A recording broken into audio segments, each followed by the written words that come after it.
The Zithari swarm had wiped out 12 species in under a decade with their psychological warfare tech, and now Earth was next. Except Earth had one unexpected defense: total, weaponized nonsense. When the Zithari warship Vorax Pride unleashed their state-of-the-art terror cascade over Greater London, they expected mass panic, surrendered governments, and the usual galaxy-wide whimpering. Instead, a guy in a rain-soaked hoodie yelled, "Oi, can't you wait till I finish me tea?" and threw a sausage roll at their recon drone. Within hours, TikTok was flooded with #Zithari challenge videos featuring humans dancing under attack beams or pretending to duel aliens with traffic cones. General Rilkar, a respected Zithari strategist with 6 eyes and zero tolerance for failure, watched the data come in and thought his instruments were broken. The emotion scanners kept reporting confusion, sarcasm, mild hunger, and one case of delusional overconfidence. That case turned out to be a Glaswegian man who charged the drop pod with a cricket bat shouting, "Yerda sells Avon," before being flash fried, only to get back up, laugh, and ask if the invaders did house calls. Earth's response wasn't military, it was meme warfare. Some humans started live commentating the invasion with sports-style analysis. Others photoshopped Zithari troopships to look like rejected IKEA products. When a Zithari lieutenant tried to demand surrender, her transmission was interrupted by a dubstep remix of her voice saying, "You are doomed," on loop. The humans didn't just resist the fear weapon, they ignored it like a dodgy Wi-Fi connection. Even worse, the only time humans did show fear, it was never the right kind.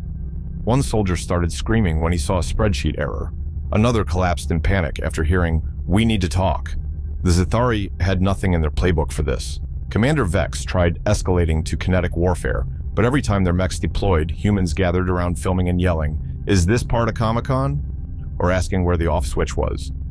A rogue squad of teenagers managed to graffiti "Nice try, nerds" onto the side of a battlecruiser and live stream it in 4K. Galactic analysts, reviewing the chaos, noted Earth's unique resilience came from a deeply disturbing combination of stress, apathy, internet addiction, and unresolved trauma turned into punchlines. The first wave of Zithari forces was recalled in embarrassment.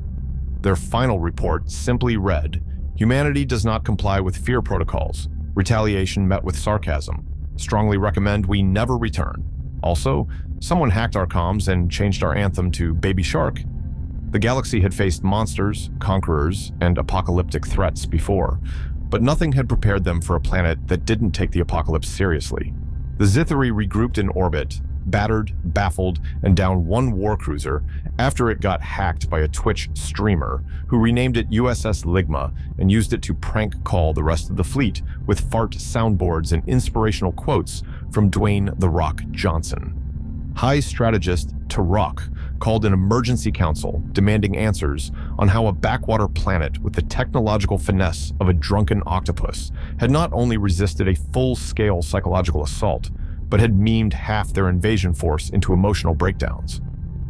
"They're unpredictable," muttered one advisor. "They laughed during the pain trials. They flirted with the interrogator drones. One of them offered to sell me life insurance mid-interrogation. Even worse, their resistance was contagious."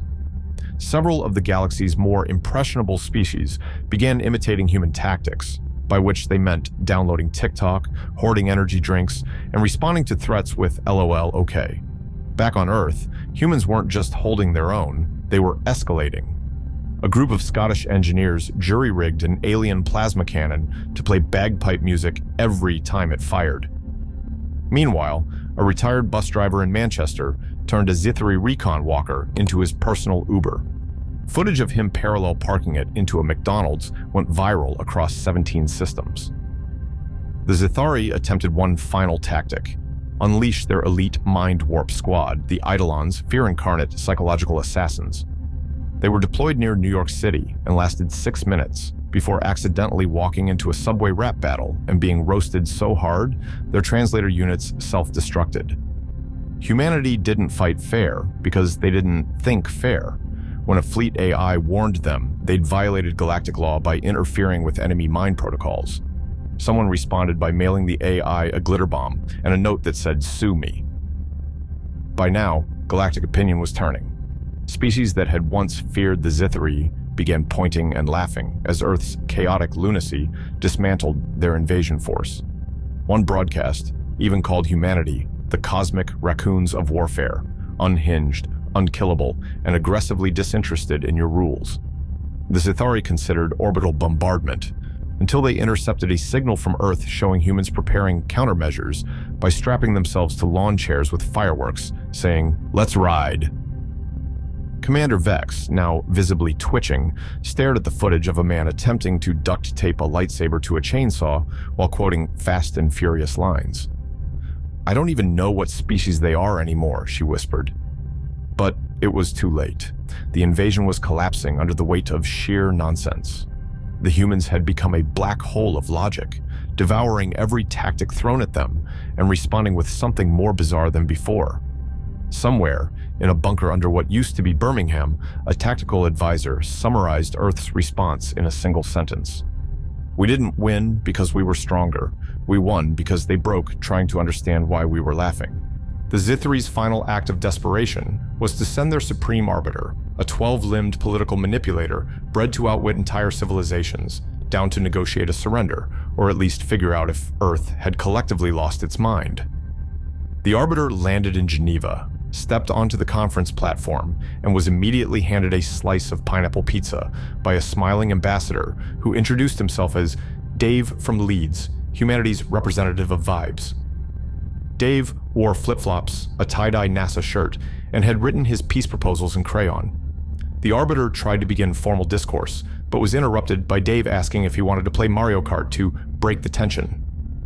3 blue shells and 1 controller snapped in half later, the arbiter declared humanity an unmanageable anomaly and requested immediate extraction. But the shuttle never made it. It was commandeered mid-flight by a group of cosplayers dressed as Spartans from Halo, who reprogrammed it to broadcast Rick Astley's "Never Gonna Give You Up" on loop across the Zithari frequency.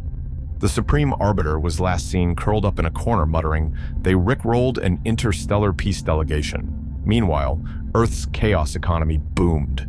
Merchandising deals with alien broadcasters exploded, mugs reading, "I survived the Zithari invasion and all I got was this stupid t-shirt" sold out across the spiral arm. One human startup even offered Galactic Crisis PR training, which involved teaching CEOs how to lose a fight, start a podcast, and still come out with sponsorships.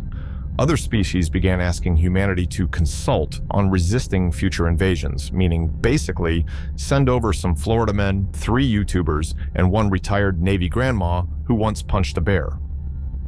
When the Galactic Concord finally assembled to assess the Zithari's defeat, the official report listed humanity's primary defensive strategies as chaotic humor, social media saturation, caffeine addiction, and weaponized cultural confusion. Earth wasn't just unbroken, they were now famous. Their species profile, previously marked primitive under observation, was changed to "Warning, do not provoke. They have memes and 0 shame." As for the Zithari, their empire collapsed under the weight of ridicule. Soldiers deserted, citizens questioned leadership, and someone hacked their state archives to include a Wikipedia entry for L. In the end, Earth didn't conquer anyone. They didn't need to. They simply existed, loudly, illogically, and with terrifying amounts of confidence, and the galaxy bent around their nonsense like it was a gravitational field of pure, unfiltered madness. And somewhere, deep in space, as the stars turned and history was rewritten, a lone Zithari researcher stared at a blurry video of a human attempting to ride a dolphin into battle while screaming "For the Queen," and whispered the words now etched into the memory of every species from here to the Orion Divide. Dear gods, they're not invincible, they're just completely deranged. That was wild. Now it's your turn. Comment your thoughts and smash that subscribe button.